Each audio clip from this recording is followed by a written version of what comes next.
ഇത് നമ്മൾ ഉണ്ടാക്കാൻ പോകുന്നത് വളരെ ഹെൽത്തി ആയിട്ടൊരു ബ്രേക്ക്ഫാസ്റ്റാണ് കേട്ടോ. ഇത് എല്ലാ മാവും കൂടെ അരച്ചിട്ടുള്ളത്, മാവല്ല എല്ലാ ദാലും കൂടെ അരച്ചിട്ടുള്ളതാണ്. ഉഴുന്ന് പരിപ്പ്, കടലപ്പരിപ്പ്, തൊമര, അരി എല്ലാം കൂടെ, പിന്നെ കുറച്ച് വെളുത്തുള്ളി വറ്റൽമുളകും കൂടെ അരച്ചതാണ് കേട്ടോ. ഇത് ബേത്തി ലീഫാണ്, ഉലുവച്ചീര. അപ്പം ഞാൻ വിചാരിച്ചു അതിനെ കൂടെ ഒന്ന് വഴറ്റി ഇതിലേക്ക് ചേർക്കാമെന്ന്. ഇപ്പോൾ ഉലുവച്ചീര ഇല്ലെങ്കിൽ നമുക്ക് ഇതിലേക്ക് മല്ലിയില ഇതുപോലെ വഴറ്റിയിടാം കേട്ടോ. ഞാൻ ഇതിലേക്ക് ജീരകവും കുറച്ച് കുരുമുളകും സവാളയും പിന്നെ ബേത്തി ലീഫും കൂടാണ് ഇട്ട് വഴറ്റിയത്. എന്നിട്ട് ഒന്ന് ചൂടാറിയതിന് ശേഷം വേണം മാവിലേക്ക് ചേർത്ത് കൊടുക്കാൻ. പിന്നെ കുറച്ച് കായപ്പൊടി, ആവശ്യത്തിനുള്ള ഉപ്പും കൂടെ ചേർത്ത് കഴിഞ്ഞാൽ മാവ് സെറ്റായി. ഉച്ചത്തേക്ക് ഇത് പയർ തോരനാണ് വെക്കുന്നത്. പയർ അരിഞ്ഞുകൊണ്ടിരുന്നപ്പോൾ രാവിലെ ചായക്ക് വെച്ചിരുന്ന പാലെല്ലാം കൂടെ തിളഞ്ഞ് പൊങ്ങി മറിഞ്ഞ് നമുക്ക് പണി തന്നു.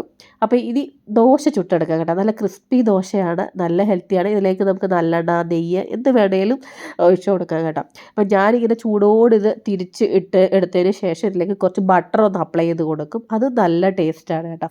അപ്പോൾ ഇന്ന് പച്ചയും മഞ്ഞയും ഒക്കെ ആയിട്ട്, മഞ്ഞയല്ല പച്ചയും ചുവപ്പൊക്കെ ആയിട്ടുള്ള ചമ്മന്തിയൊക്കെയായിരുന്നു ഉണ്ടായിരുന്നത്. അപ്പോൾ ഏട്ടൻ പറഞ്ഞു വെളുത്തുള്ള ചമ്മന്തി കൂടെ ഉണ്ടായിരുന്നെങ്കിൽ ഒരു ഇന്ത്യ ഫ്ലാഗ് പോലെ ആയേനെന്ന്. ഞാൻ പറഞ്ഞു അത്ര ആഡംബരം വേണ്ട, ഈ 2 ചമ്മന്തി മതിയെന്ന്.